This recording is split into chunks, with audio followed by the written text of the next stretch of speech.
Normal distribution. അപ്പോൾ normal ഡിസ്ട്രിബ്യൂഷൻ്റെ introduction നമ്മൾ discuss ചെയ്തു. ഇനി ഇൻട്രൊഡക്ഷനിൽ തന്നെ വരുന്ന ഒരു ചെറിയ പാർട്ടാണ് ഇന്ന് ഡിസ്കസ് ചെയ്യുന്നത്. ജസ്റ്റ് മെറിറ്റ്സ്, ഡിമെറിറ്റ്സ് ഇങ്ങനെയൊക്കെയുള്ള കാര്യങ്ങളാണ്. അത് നമ്മൾ സാധാരണ എക്സാമിനൊക്കെ 1-2 മാർക്സിനൊക്കെ ചോദിക്കുന്നതാണ്. സോ എന്താണ് നോർമൽ ഡിസ്ട്രിബ്യൂഷൻ്റെ usages? Importance or uses of normal distribution. The study of normal distribution is of central importance in statistical analysis because of the following reasons. First one, most of the discrete probability distributions, example binomial and Poisson, tend to be normal distribution as n becomes large. ഇത് നമ്മൾ പറഞ്ഞിരുന്നു already. അതായത് discrete probability distributions ആയിട്ടുള്ള നമ്മൾ പഠിച്ചിട്ടുള്ള പോയിസോണും അതുപോലെ binomial ഡിസ്ട്രിബ്യൂഷനൊക്കെ number of trials, അതാണ് n കൊടുത്തിരിക്കുന്നത്, സ്മോൾ n. അത് ലാർജ് ആവുന്ന സമയത്ത് അല്ലെങ്കിൽ നമ്പർ ഓഫ് ട്രയൽസ് ഇൻക്രീസ് ചെയ്യുന്ന സമയത്ത് അത് നോർമൽ ഡിസ്ട്രിബ്യൂഷൻ്റെ പ്രോപ്പർട്ടി കാണിക്കും.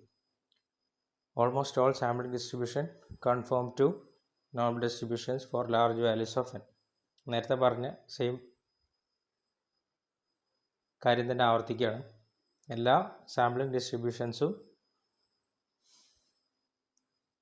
n വലുതാവുന്നതിനനുസരിച്ച്, അതായത് നമ്പർ ഓഫ് ട്രയൽസ് വലുതാവുന്നതിനനുസരിച്ച് വാല്യൂ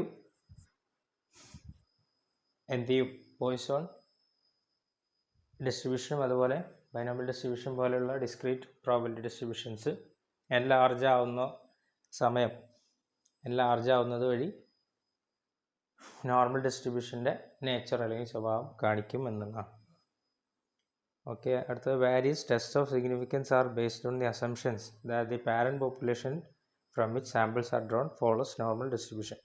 ഇതിൽ ടെസ്റ്റിംഗ് എന്ന് പറയുന്ന ഒരു സംഭവം ഉണ്ട്. അത് നമുക്ക്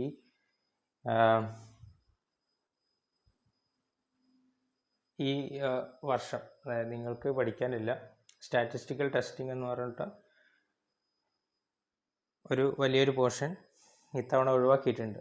സോ സ്റ്റാറ്റിസ്റ്റിക്കൽ ടെസ്റ്റിംഗ് എന്ന് പറഞ്ഞാൽ ഒന്നുമില്ല, നമ്മൾ സർട്ടൺ അസംഷൻസ് വിചാരിക്കുന്നു, എന്നിട്ട് ആ പർട്ടിക്കുലർ സ്റ്റേറ്റ്മെൻറ്റിൻ്റെ വാലിഡിറ്റി ടെസ്റ്റ് ചെയ്യുന്ന പരിപാടിയാണ് ടെസ്റ്റിംഗ് എന്ന് പറയുന്നത്. സ്റ്റാറ്റിസ്റ്റിക്കൽ ടെസ്റ്റിംഗ് എന്ന് പറയുന്നത് ന്യൂമറിക്കൽ ഡാറ്റ ഉപയോഗിച്ചുകൊണ്ട്. അപ്പോൾ അതാണ് മൂന്നാമത്തെ പോയിന്റ് പറഞ്ഞിട്ടുള്ള various test of significance are based on assumption. അപ്പം എല്ലാ സ്റ്റാറ്റിസ്റ്റിക്കൽ ടെസ്റ്റുകളും നോർമൽ ഡിസ്ട്രിബ്യൂഷൻ ബേസ് ചെയ്തുകൊണ്ടാണ്. അതല്ലെങ്കിൽ ഒരു അസംഷൻ ഫോളോ ചെയ്തിട്ടുണ്ട്. അതായത് എല്ലാ പാരന്റ് ഡിസ്ട്രിബ്യൂഷനും നോർമൽ ഡിസ്ട്രിബ്യൂഷൻ ഫോളോ ചെയ്യുന്നു എന്നുള്ള അസംഷൻ വെച്ചിട്ടാണ് ഈ പറഞ്ഞ സ്റ്റാറ്റിസ്റ്റിക്കൽ ടെസ്റ്റിംഗ് ചെയ്യുന്നത്. ഇങ്ങനെ പറഞ്ഞാൽ നിങ്ങൾക്ക് മനസ്സിലാവില്ല. നമുക്ക് ആ ഒരു കാര്യം ഡീറ്റെയിൽ ആയിട്ട് പഠിക്കാനില്ലാത്തത് കൊണ്ട് ജസ്റ്റ് അറിഞ്ഞിരിക്കുക, നമ്മൾ ഒരു പർട്ടിക്കുലർ സ്റ്റേറ്റ്മെൻറ്റിൻ്റെ വാലിഡിറ്റി ടെസ്റ്റ് ചെയ്യുന്ന പരിപാടിയാണ് സ്റ്റാറ്റിസ്റ്റിക്കൽ ടെസ്റ്റിംഗ് എന്ന് പറയുന്നത്. അത് അതിൻ്റെ ന്യൂമറിക്കൽ ഡാറ്റാസ് ഉപയോഗിച്ചുകൊണ്ട് ആണ് ചെയ്യുന്നത്. ഓക്കെ, ജസ്റ്റ് അത്രമാത്രം അറിഞ്ഞിരിക്കുക. ഇറ്റ് ഈസ് എക്സ്റ്റെൻസീവ്ലി നാലാമത്തെ extensively used in large sampling theory to find estimates of parameters from statistics, confidence limits, etc. ഇതൊക്കെ ടെസ്റ്റിങ്ങിൽ വരുന്ന കാര്യങ്ങളാണ്. അപ്പം പാരാമീറ്റേഴ്സ് എന്ന് പറയുന്ന ഒരു കാര്യമുണ്ട്. അതായത് ഒരു പോപ്പുലേഷൻ, അതിൻ്റെ ഐഡൻറ്റിഫൈങ് പാർട്ടാണ് പാരാമീറ്റർ എന്നാണ് പറയുക. നമുക്ക് ഇത്തരം കാര്യങ്ങളൊന്നും ഡീറ്റെയിൽ ആയിട്ട് പഠിക്കാനില്ല. ഓക്കെ, അതായത് നമ്മളൊരു പർട്ടിക്കുലർ പോർഷൻ സ്റ്റഡി ചെയ്യാൻ വേണ്ടിയിട്ട് എടുത്തിട്ടുണ്ടെങ്കിൽ, ഫോർ എക്സാമ്പിൾ ഇപ്പം നമ്മൾ ഒരു പർട്ടിക്കുലർ കോളേജിലെ കുട്ടികളുടെ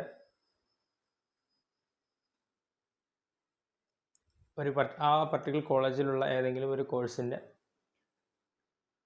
ക്ലാസ്സിലെ എഫിഷ്യൻസി, കുട്ടികളുടെ എഫിഷ്യൻസി പരിശോധിക്കുകയാണെന്ന് വിചാരിക്കുക. അങ്ങനെയാണെങ്കിൽ ആ പർട്ടിക്കുലർ കോളേജിൽ പരീക്ഷ എഴുതിയിട്ടുള്ള പരീക്ഷ ബേസ് ചെയ്തുകൊണ്ടാണ് ടെസ്റ്റിംഗ് നമ്മൾ നടത്തുന്നത്. ആ പരീക്ഷ എഴുതിയിട്ടുള്ള എല്ലാ കുട്ടികളും ഈ പറയുന്ന പോപ്പുലേഷനിൽ പെടും. പിന്നെ നമ്മൾ പർട്ടിക്കുലർ സ്റ്റഡിക്ക് വേണ്ടിയിട്ട് സെലക്ട് ചെയ്യുന്ന എത്ര കുട്ടികളുടെ മാർക്കുണ്ടോ അത്രയുമാണ് സാമ്പിൾ എന്ന് പറയുന്നത്. ജസ്റ്റ് ഇതൊക്കെ അറിഞ്ഞിരിക്കുക, അത്രേ ഉള്ളൂ. സോ ആ പോപ്പുലേഷൻ ഐഡൻറ്റിഫൈ ചെയ്യാൻ വേണ്ടിയിട്ട് ഉപയോഗിക്കുന്ന സർട്ടൺ ഐഡൻറ്റിഫൈങ് അല്ലെങ്കിൽ റെപ്രസെൻറ്റേറ്റീവ് പാർട്ട് എന്ന് പറയും. അതിനാണ് നമ്മൾ പാരാമീറ്റർ എന്ന് പറയുന്നത്. അതുപോലെ തന്നെ കോൺഫിഡൻസ് ലിമിറ്റ്സ് ഒക്കെ ഉണ്ട്. ഇതൊക്കെ നമ്മൾ ടെസ്റ്റിങ്ങിൽ യൂസ് ചെയ്യുന്നതുകൊണ്ട്, സോ അതുകൊണ്ട് നമ്മൾ ഡീറ്റെയിൽ ആയിട്ട് പറയുന്നില്ല. ബിക്കോസ് എനിക്കിപ്പോൾ അത് പറയേണ്ട ആവശ്യമില്ല. ഇതിന് പകരം ലീനിയർ പ്രോഗ്രാമിംഗ് എന്ന് പറയുന്ന ഒരു കൺസെപ്റ്റാണ്, അല്ലെങ്കിൽ ഒരു ഫുൾ മൊഡ്യൂളാണ് നിങ്ങൾക്ക് പഠിക്കാനുള്ളത്. ഓക്കെ. അതുപോലെ central limit theorem gives normal distribution. Its central place in the theory of sampling, since many important problems can be solved by this. As per the theorem, when the sample size is increased, the sample means will tend to be normally distributed. അപ്പം ഇതിൽ മെയിനായിട്ട് പറയുന്നതെന്ന് വെച്ച് കഴിഞ്ഞാൽ എല്ലാ probability ഡിസ്ട്രിബ്യൂഷൻ്റെയും ഒരു parent ഡിസ്ട്രിബ്യൂഷനായിട്ട് പറയുന്നത് normal ഡിസ്ട്രിബ്യൂഷനാണ്. ഇത്ര മാത്രം മനസ്സിലാക്കുക. ഇൻ തിയററ്റിക്കൽ സ്റ്റാറ്റിസ്റ്റിക്സ് 6ാമത്തെ point, as well as applied works, many problems can be solved only under the assumption of normal distribution. ഈ സ്റ്റാറ്റിസ്റ്റിക്കൽ ടെസ്റ്റിംഗ് എല്ലാം ചെയ്യുന്നത് നമ്മളുടെ ഈ ന്യൂമറിക്കൽ വാല്യൂസ്, ഏത് വാല്യൂ ബേസ് ചെയ്തുകൊണ്ടാണോ സ്റ്റാറ്റിസ്റ്റിക്കൽ ടെസ്റ്റ് നടത്തുന്നത് ആ എല്ലാ ന്യൂമറിക്കൽ വാല്യൂസും നോർമൽ ഡിസ്ട്രിബ്യൂഷൻ ഫോളോ ചെയ്യുന്നുണ്ട് എന്നുള്ള അസംഷൻ ബേസ് ചെയ്തുകൊണ്ടാണ്.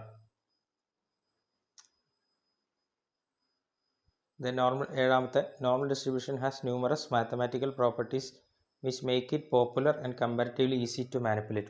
മറ്റുള്ള പ്രോബബിലിറ്റി ഡിസ്ട്രിബ്യൂഷനേക്കാളും കമ്പാരിറ്റീവ്ലി ഈസിയാണ് സ്റ്റാറ്റിസ്റ്റിക്കൽ ടെസ്റ്റിംഗ് ചെയ്യാൻ എന്നുള്ളതാണ് പറയുന്നത്. ദെൻ 8ാമത്തെ point, it finds applications in statistical quality control and industrial experiments. അപ്പം ഈ പറഞ്ഞ പോലെ നമ്മൾ ഏറ്റവും അധികം സ്റ്റാറ്റിസ്റ്റിക്സിൽ ടെസ്റ്റിംഗ് എന്ന് പറയുന്ന ആ ഒരു പർട്ടിക്കുലർ പോർഷനിൽ നമ്മൾ സ്റ്റാറ്റിസ്റ്റിക്കൽ ടെസ്റ്റിങ്ങിന് വേണ്ടിയിട്ട് കൺസിഡർ ചെയ്യുന്ന പ്രോബബിലിറ്റി ഡിസ്ട്രിബ്യൂഷനാണ് നോർമൽ ഡിസ്ട്രിബ്യൂഷൻ എന്ന് പറയുന്നത്. ജസ്റ്റ് അറിഞ്ഞിരിക്കുക. ഓക്കെ. ഇനി മെറിറ്റ്സ് ആണ്. പറഞ്ഞ പോലെ ഏറ്റവും വൈഡായിട്ട് അല്ലെങ്കിൽ എല്ലാ ഡിസ്ട്രിബ്യൂഷനെയും പാരന്റ് ഡിസ്ട്രിബ്യൂഷൻ എന്ന് പറയാം, mostly used. Then most of the error measurements and A large variety of physical observations have approximately normal distributions.